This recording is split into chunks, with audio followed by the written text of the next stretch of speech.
We were talking before the show, and I had asked which stocks you were interested in, and you said one to me, SoundHound. I don't think we've ever talked about on the show today. It is, I believe it's ticker symbol SOUN, and I think it's a really interesting play, and you've got some ideas on it. So let's talk about SoundHound. What about the company is it that caught your attention, and do you find it attractive at today's prices? Yes, it is very interesting to me. And I think the reason is, Eric, have you heard it mentioned that we might be in an AI bubble? Few times. It seems like everyone and their dog and their grandma is starting an AI company right now and promising the moon. It feels like the SPAC summer of 2021 all over again. We have to come up with some kind of clever moniker for the AI phase that we're going into. But SoundHound is not one of those companies that's just a fly-by-night kind of company that's cashing in on this, right? The CEO and founder of the company, Kayvon Mohajer, was at the University of Toronto at the same time that Jeffrey Hinton was there.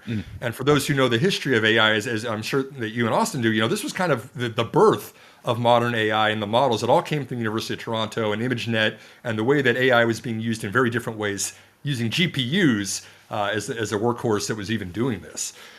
And so he goes out and he founds SoundHound 20 years ago. This isn't a company that's just been around for, 3 or 5 or 10 years. It's been around for 2 decades. And it kind of got its early start in actually listening to songs that were being played on the radio in your car and recognizing what it was. Or Okay. you might be listening to something on the radio and be like, oh, wow, you go back in time 20 years. You're listening to something, you're like, oh, I really like that song. I wonder what it was. You could pull up an app on the first iterations of the iPhone, and it would tell you. The name of their software. It could tell you. Midomi, I think, was the name of the app at the time.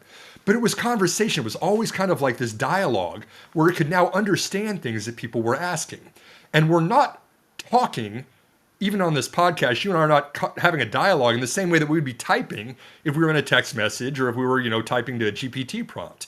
The conversational dialogue is more natural, and you've now got 20 years of training these models that are proprietary, by the way, that SoundHound has got. And it comes right back from a guy who really understands the nuances of this industry and how to build and train these models.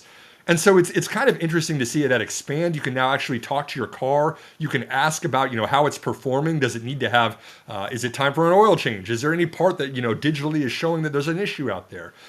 These are kind of already embedded into things like Hyundai's, into Mercedes and Honda. It's kind of always been the auto side of it. And then NVIDIA invested in them in 2017 and said, hey, this is really a cool company. Obviously, they're going to be powering a lot of this on the edge because you're driving out there. This is not the same as cloud computing. This is edge computing. But you still want to have GPUs, NVIDIA's GPUs specifically, to be doing all the powering for the models themselves. So they raised some money with NVIDIA. They've been a great, fantastic partner in the near term here.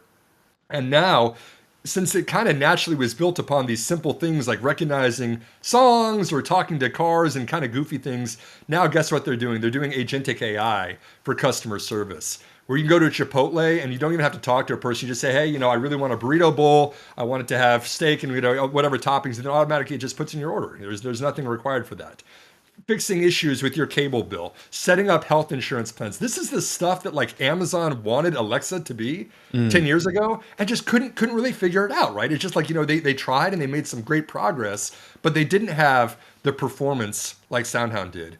And the last thing that I wanted to say before we kind of step back and talk about it a little bit, because I want to hear your thoughts on this one too, Eric, but revenue in the second quarter was up 217% year over year. They tripled their quarterly revenue. And it seems like there's no signs of slowing down. They issued a very, very strong forecast for the rest of the year here as well. Wall Street can't keep up with SoundHound. This is their time in the sun for a company that's actually been around and doing this for the last 2 decades.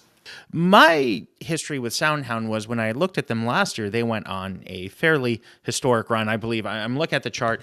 In November of last year, they went from about $5 a share to in December trading for 24. So at that point, I hadn't done more research on it because I thought it was a stock that was running ahead of its potential. But we do have the stock now trading at a more moderate level of around $12 a share. It's a $5 billion company. And as you noted, there's a lot of proof points for SoundHound that you could say, is this a company with truly novel technology, or is it something that's a feature that's just going to get added from much larger companies, and you bring up that revenue number, and that's validation for it. You bring up a lot of the customers. You bring up the fact that NVIDIA was an early investor. So I do think it's very interesting. It's just one that I think we would need to do further research on, but I always appreciate the ideas on it. So would you be a buyer of SoundHound today, or are you just more, it's a very attractive company to you? I think so. And we're not talking about a $500 billion valuation like OpenAI is. We're talking about a $5 billion valuation, which is right around the same price that it came public in 2022 at $10 a share with the SPAC in April 2022. There's been dilution. We got to keep an eye on that, just like any of these early companies. There's risks. We got to keep an eye on that, but it's certainly in terms of a smaller cap flyer. That is not like an ASML. It's not like a Taiwan Semiconductor. But if we wanted to have a sexier stock that's a small cap, it's a very small valuation, I think SoundHound is definitely worth one keeping an eye on.